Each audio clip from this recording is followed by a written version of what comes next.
Juliet froze. Mr. Bami turned sharply. "Who is this?" David pulled out a folder and sat down. His voice calm but chilling. "I am the man your wife's hired to look into Juliet. And what I found will shock you all." Juliet's breath hitched. Ada and Ruth smiled.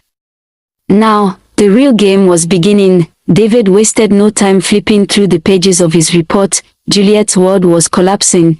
David placed open another file, his expression dark. "You need to see this," he said, his voice grave. Ada and Ruth leaned forward, feeling a chill crawl down their spines.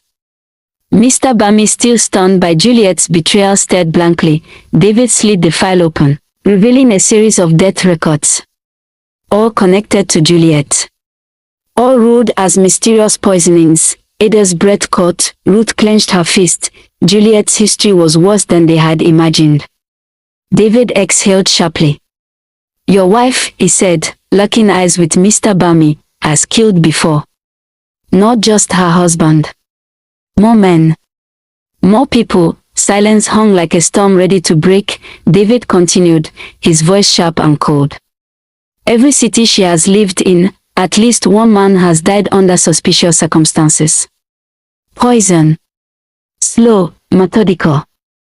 Just like what was happening to you." Mr. Bami stiffened. David flipped another page, and there it was, the worst revelation yet. She had killed her own father. And her brother, because they had questioned her. "And the child in her womb right now does not belong to you. It belongs to her last husband." Ada gasped. Ruth shook with fury. Juliet had murdered her own blood to maintain control, and now, she had tried to do the same to Mr. Bami. Juliet had been listening the entire time, and as the truth unfolded, she knew this was the end. But she wasn't one to surrender. Instead, she laughed. A sharp, chilling sound that sent a wave of dread through the room. "You think you've won?" she hissed, her voice filled with venom. "You think you can take everything from me?" She sat down shaking, but her eyes were fierce. "I built this. I made him love me. I was going to be the mother of his heir." Mr. Bami was shocked and disgusted. Finally he overpowered the denial in his head. "You are a murderer," he whispered. Juliet's smile twisted. "Then why am I still here?" she sneered. "Because you let me in. Because you trusted me.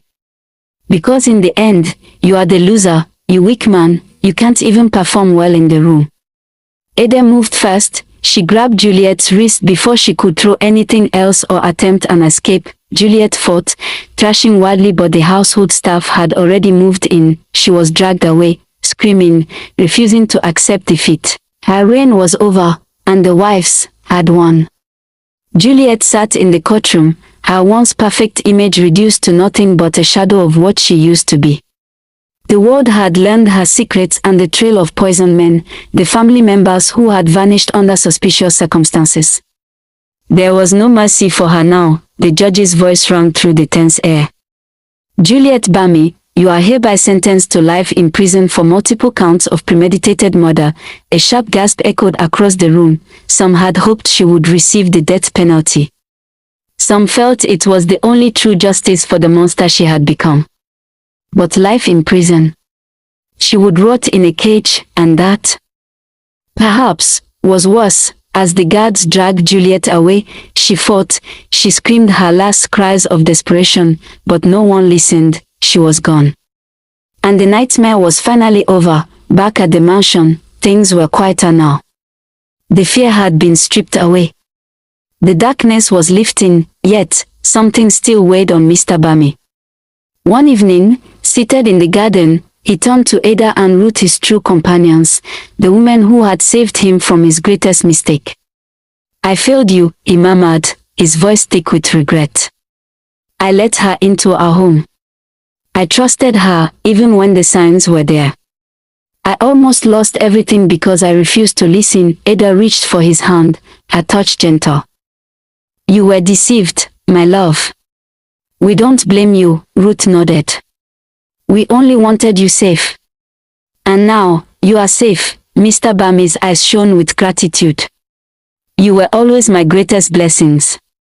I should have cherished you more." They sat in silence, the warmth of forgiveness wrapping around them. The mansion was finally at peace.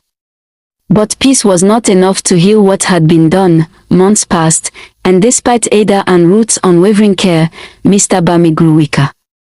The poison Juliet had been feeding him had eaten away at his health, bit by bit, until there was nothing more the doctors could do. Desperate, Ada and Ruth flew in the best medical experts and best specialists they could find, but even with all their efforts, he was fading. One afternoon, as the golden sunset bathed the mansion in warmth, Mr. Bami lay in his bed, his breathing shallow. He looked up at Ada and Ruth, his voice soft but filled with love. "Take care of each other. And take care of the life we built together." They held his hands as he spoke his final words, and then he was gone. Just like that, a presence so strong, a love so vast, had vanished from the world. The pain was unbearable.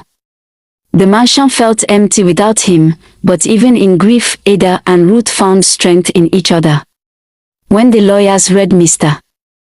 Bami's will, the truth became clear: everything belonged to them. The mansion, the businesses, the wealth. He had left it all to the wives who had truly loved him. Juliet had stolen many years from Mr. Bami, but Ada and Ruth had given him joy. And now, they would carry on his legacy, not in sorrow, but in honor. Time passed, and the grief softened. The mansion, once a place of betrayal and suffering, became a beacon of love and hope. Ada and Ruth transformed it not into a shrine of sadness, but a home where kindness flourished. They used their wealth to help others, to uplift lives, to ensure no one else fell into the traps that had almost destroyed them, and in quiet moments, when they sat in the garden, watching the sunset, they felt Mr. Bami's presence with them. He was gone, but his love, it remained forever. This story has been one of betrayal, survival, and redemption, but at its heart, it has always been about love, the kind that survives, that endures beyond tragedy. Ada and Ruth proved that strength is found not just in victory, but in forgiveness. Mr. Bami was deceived, but in the end, he found the truth. And he left this world in the arms of the women who had truly loved him. No more fear, no more lies, just peace. Forever, moral lessons from the story. Trust but verify. Blind faith in someone's charm can lead to disaster. Always seek truth before giving someone full control over your life. Deception has consequences. Lies may seem powerful for a time, but eventually, they unravel, leaving destruction in their wake. True love is built on honesty. Ada and Ruth proved that real love is not about manipulation but about loyalty, care, and honesty. Evil thrives in silence. Those who suspect wrongdoing must act before it's too late. Staying silent in the face of deception only allows it to grow. Karma is inevitable. Juliet tried to manipulate her way to power, but in the end, justice found her. No crime goes unpunished forever. Family should never be taken for granted. Mr. Bami realized too late that the ones who truly loved him were right beside him all along. Treasure those who stand by you. Wealth means nothing without peace. A life of luxury is worthless if surrounded by betrayal. Ada and Ruth found true strength not in riches, but in love. Food for thought: how many times do we ignore red flags because we want to believe something is real? Who in your life truly has your best interest at heart? If faced with betrayal, would you seek revenge or justice? Do we always recognize the people who genuinely care for us, or do we only see it when it's too late? Is true forgiveness possible when trust is completely broken? If deception becomes a habit, does it eventually consume the deceiver? Thanks for watching. Kindly share this story with your friends and loved ones. Please leave your thoughts in the comment section and anticipate new stories from us soon. Bye for now. This was brought to you by Delia Storytime.